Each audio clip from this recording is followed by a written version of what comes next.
Hello and welcome back to the channel, and today you find me out near Arundel by a giant beech tree through a little grove of yew trees. So lovely little place to come for a walk, albeit started just down the bottom there on the main road that connects Slindon and Chichester to Berry Hill and Arundel area.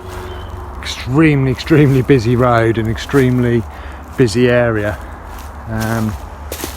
Started my climb up through loads of yew trees, and they're not rare in Sussex, but they're not that common either. Generally speaking, you get these hot spots of them like Kingly Vale, and other than that they're few and far between. I'm off piste a little bit here because I had planned this walk, but when I planned it, the areas that I've planned to start the walk are absolutely jam-packed. Seems to be some kind of running race on or something like that, and we're filming this in mid-May, and so this is the first actual proper warm weekend in May, so everybody is out enjoying the sunshine. Not here with me in the woods, they're all in the touristy places. I've got the woods to myself by the looks of things. I think this might be the path I was looking to take my walk along. So the purpose of this video is I wanted to have a look round all of this woodland. Been having a look on Fando, if that's how you pronounce it, and there's lots of ancient settlements in these woods, and beyond that our end destination is another World War II plane crash.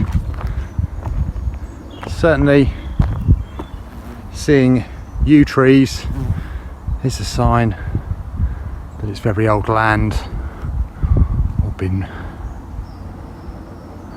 not been chopped down for a long time. Unlike here, as we can see, there's been a harvest of wood, maybe earlier last year. It's all springing back into life by the looks of things. It's either beech or hazel. This definitely looks like hazel to me, and gives the smaller flowers a chance to grow through. So but yeah, with the yew trees, they're very long lived. When we visited the places like Kingly Vale, those trees have been there for up to 2,000 years. So some of those look like absolute giants back there, so it could be 700 or 800 year old trees, maybe older. As I got this place to myself, I did see a deer just as I approached the beech tree. I could hear it, and it's always the case whenever I'm out, the deer approach when the camera's switched off. Managed to get it in the distance running across, but I'm not sure that will translate to film. So I just checked up on the map, and yeah, I am still off track. This tree line that's going along down here, this is where one of the trackways goes, and my plan was to park up at Berry Hill car park in that area and then use a trackway to get up here, but as I said previously, completely rammed with other users, so I parked down in a car park I think probably be described as Fairmile Bottom. What I'll do is I'll adjust my this rando walk to start the walk there, and I think when we get to the end here we're going to be turning right. So I've consulted the map and we're going to be heading right, and then we need to take a left-hand turn. Wasn't quite sure what to wear today because it's been a lot of rain, so some more new trees there. Yeah, lots of mud around, so I'm hoping I'm not going to regret my foot choice. Also, it's been growing a lot, so going to be possibly stinging nettles around. Time to consult the map again. So this way, and then we need to turn right shortly. So starting to see some of the earthworks up here. This possibly is a boundary marker, but it's been there long enough that we've got giant beech trees on it and a yew tree. So yeah, obviously been there for some time, but on the map it says that there's settlements and there's medieval field systems, so it could be part of a medieval field system. Not sure if I'm going the right way. So we're just coming to the end of bluebell season. Have a look back at my previous videos if you like bluebells. So we've headed down this footpath here, and I believe this is the direction that we need to be going now. So I reached the end of that charming little woodland path, and I believe we need to turn left down this fire road, and it says on the map that we're going to be walking through or past a settlement. So it's in this area that the map says that we are in a settlement. It's difficult to see these days, but this tree looks to me like being an elder tree, and elder trees were, correct me if I'm wrong, but they were planted near settlements to appease the fairies or woodland people. So that might be a sign that we are in the right area. We've got some signs here of either trees falling over or groundworks, something there maybe. Two pheasants anyway. Scared the out of me. And lots of little pathways here, but this is all very newly planted wood.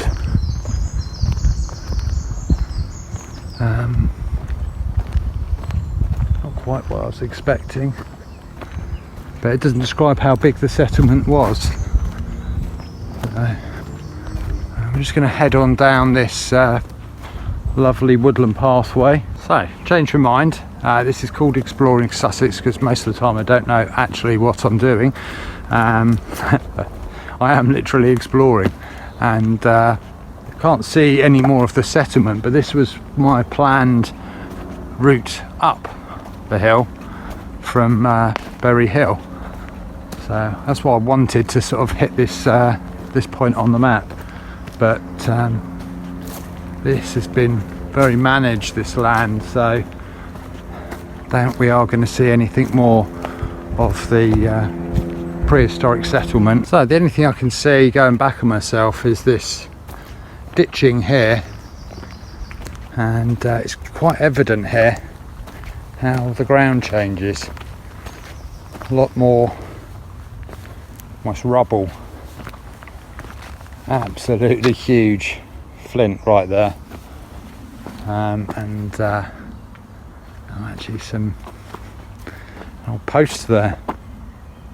So this may be like a rubble pile that I'm wandering through. As you can see, the surrounding area is quite thick with vegetation, so it's not going to be easy to explore, especially this area.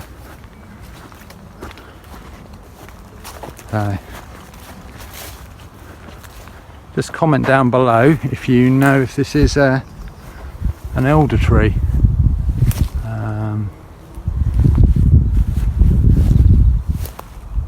Almost looks like hawthorn actually. Lots of flowers on it, but the shape of the leaves almost look like hawthorn. Right, coming to the end of here. I'm going to be turning right. If you want to reproduce this walk and park at Berry Hill, it's that way.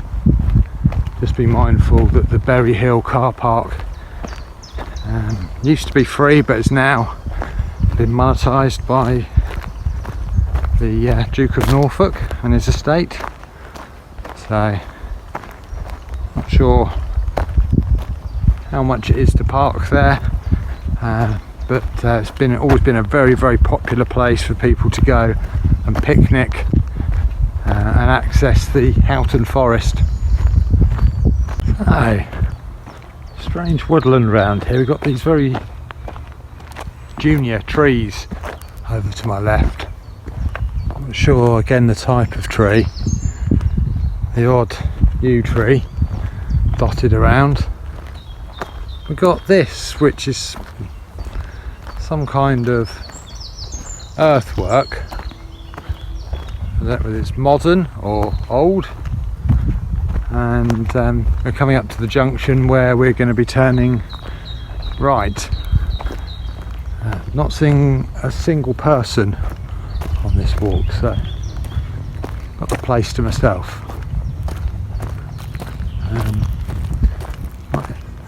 When we were filming in the woods previously, the woods were managing to remove all of the wind from the area, but I might have to put the mic on if the wind picks up. These look like modern pathways here, obviously have been used by machinery, so I don't think we're in an ancient part of the woodland. And again, these are forestry style trees with the odd yew tree in the mix. I'm going to head in this direction. So we've come down this fire road, and looking at the map it says we need to head off in this direction to go through a settlement. So we've headed down the path, and then we've just got this small opening here in the area where it says settlement. No other indication. You can see a small amount of ridging in the land there, and no real signs on the pathway if there was a settlement here. There's a little bit of gorse up there, which tends to be sort of associated with older sites. I would imagine this has been utilised just like the woodland here for the growing of probably pine trees. You've got everything sort of almost in these lines here, so maybe what's left of the settlement has been farmed away. So just starting to open up now, right here. Some lovely bird song.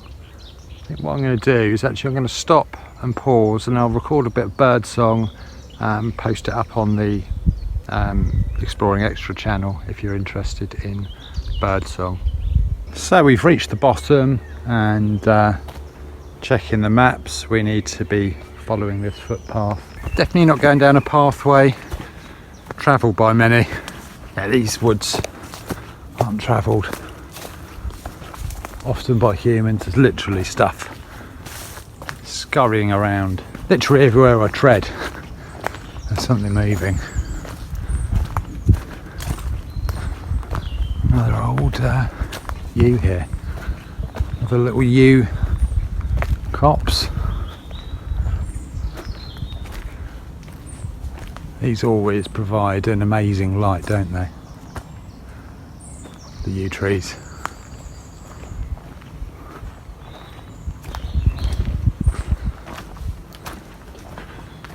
Quite an old one there. I don't think that's a yew tree. I think that's a beech right next to one.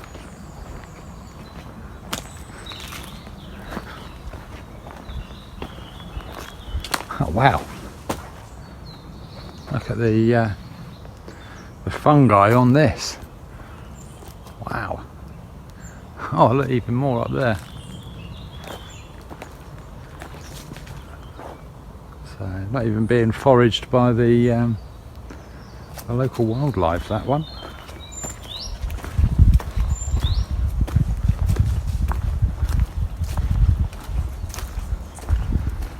I think it's just pheasants, but there's literally things moving all around me.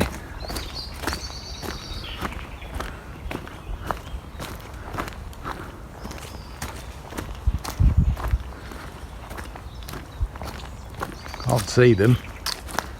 It's amazing how these yew trees just leave the ground beneath them completely devoid of foliage. Got some more yew trees here, quite clearly sitting on what's possibly a boundary marker of some description. I've probably sort of got eroded away a bit further along, and all of the foliage here has managed to keep it in place. Yeah, look, more of it there. Literally a whole row of yew trees just sitting on this earthwork. Not sure whether they were planted deliberately or by chance, but it's like a whole little avenue of yews. Into a junction. I'm going to have to consult the map. So I've consulted the map, and I believe we need to be heading in this direction. This is quite spectacular.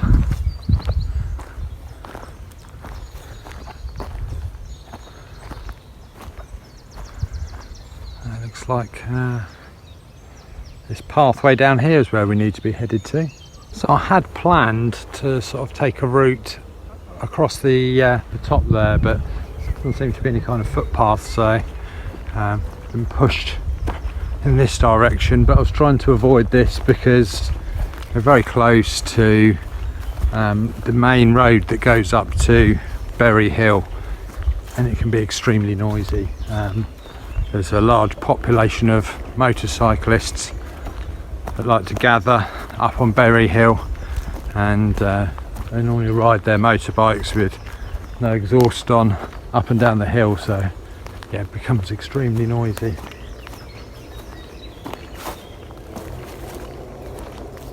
There you go, probably hear that in the background. That's a wonderful little valley we've got here. Butterflies flying around here, bird song, these amazing trees flanking it.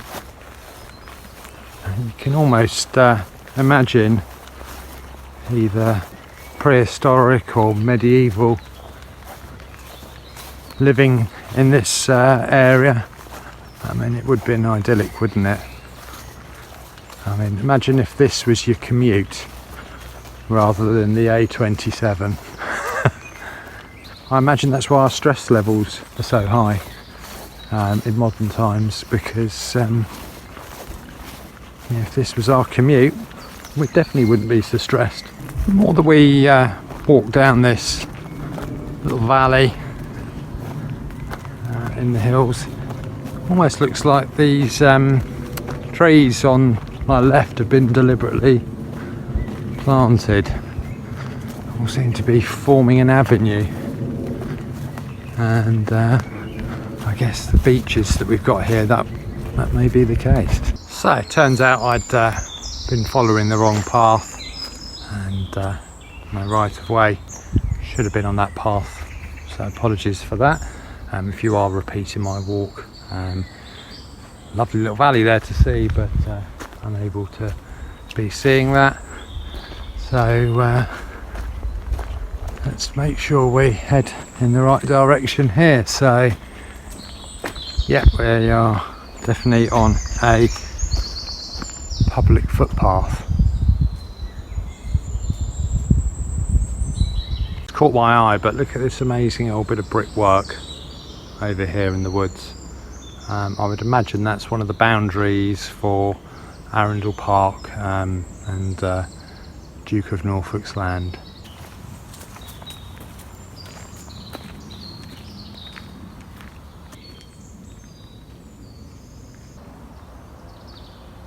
So we've climbed to the top of the hill and heading this way.